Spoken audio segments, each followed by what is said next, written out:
next, where Special Envoy Steve Witkoff and U.S. Ambassador to Israel Mike Huckabee are going to Gaza tomorrow to inspect food distribution sites. And this trip comes amid growing international outrage over the deepening hunger crisis in the war-torn country. The United Nations says over 20,000 children in Gaza have been treated for acute malnutrition since April. The World Health Organization says 1/4 of Gazans are near famine. Now, Israel has tightly restricted aid delivery since the breakdown of the first ceasefire with Hamas earlier this year. For 2 months, it didn't allow any food to go in, with the hope that Hamas would release the remaining hostages. Now, Witkoff met with Israeli Prime Minister Benjamin Netanyahu earlier today to discuss the situation, and President Trump says Witkoff will go to Russia on his way home amid Trump's push for Putin to end the war in Ukraine. Russia, I think it's disgusting what they're doing. We're not paying anything for that war, but I will tell you this, it should be stopped. It's a disgrace. We're going to put sanctions. I don't know that sanctions bother him. That's the key question right there. What's the effect going to be? So for more on this, we're joined by former U.S. Ambassador to NATO, Kurt Volker. Thank you so much for taking the time. It's good to see you. So let's start right there. Trump is clearly running out of patience with Putin. Sanctions really going to work? Is that a threat that Putin will take seriously? I think it is, and I think we need to try it. During the Biden administration, we had sanctions on paper, but then we created waivers so that Russia could still get paid for oil and gas that it would sell. So they never really felt any pressure on their state budget. And that ended with the end of the Biden administration. Their last Friday in office, they let that go. And the Trump administration has been applying that. And now if we were to do secondary sanctions to go after those entities that are helping Russia evade the primary sanctions, I think this would indeed have the effect of drying up the money flowing into Russia's state budget. Just the threat of tariffs that President Trump has already made caused India to pause its purchases of Russian oil just today. So I think that these sanctions could be significant if we implement them vigorously. All right, the power of the purse. So we go from one conflict to the other because this is a big deal. Witkoff, Ambassador Huckabee, they're going to be visiting Gaza to inspect the aid delivery.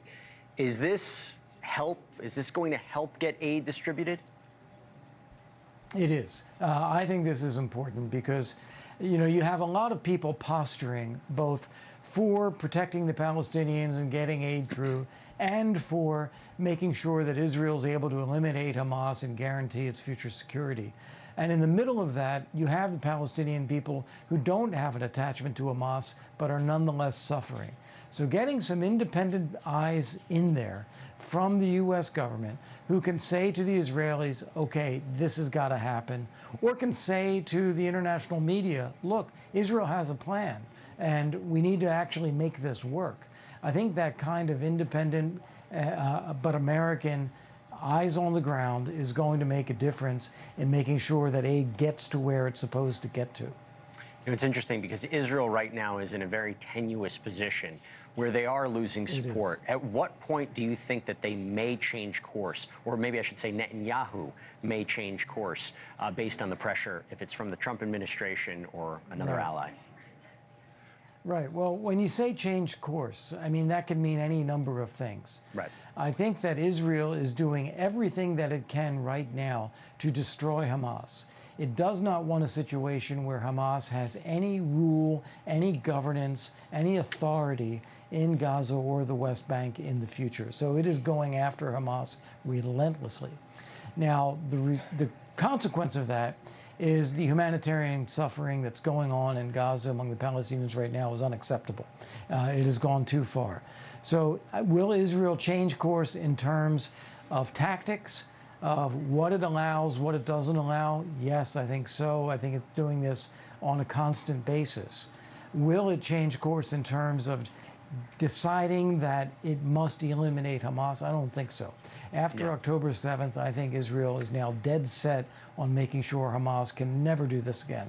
No, absolutely, and that's a promise that they need to keep to the people. I am curious about this. With you having over 100 aid and human rights groups warning that Gaza is a risk of, quote, mass starvation, you put that to one side. But then you look at this. This is another big development. So Canada is now the latest Western country to say it will recognize a Palestinian state. What is the purpose of that statement? What do you make of that move? It is significant. Right. All of these statements, we heard it from Macron first and then Starmer and now Carney in Canada.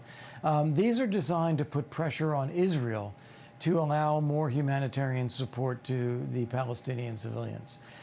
So they're saying, look, we will recognize a Palestinian state if you don't let enough aid go through.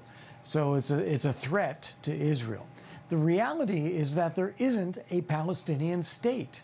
There isn't a clearly understood territory. There isn't a government that is actually even welcomed by the Palestinian people or has any local legitimacy. There has never been a Palestinian state, for that matter. So to say that you're going to recognize something that doesn't exist is really much more a political gesture aimed at putting pressure on Israel than it will have any impact on the ground. Well, with ceasefire and hostage negotiations, they fell through last week. What are the role of the surrounding countries? What do you think they need to do?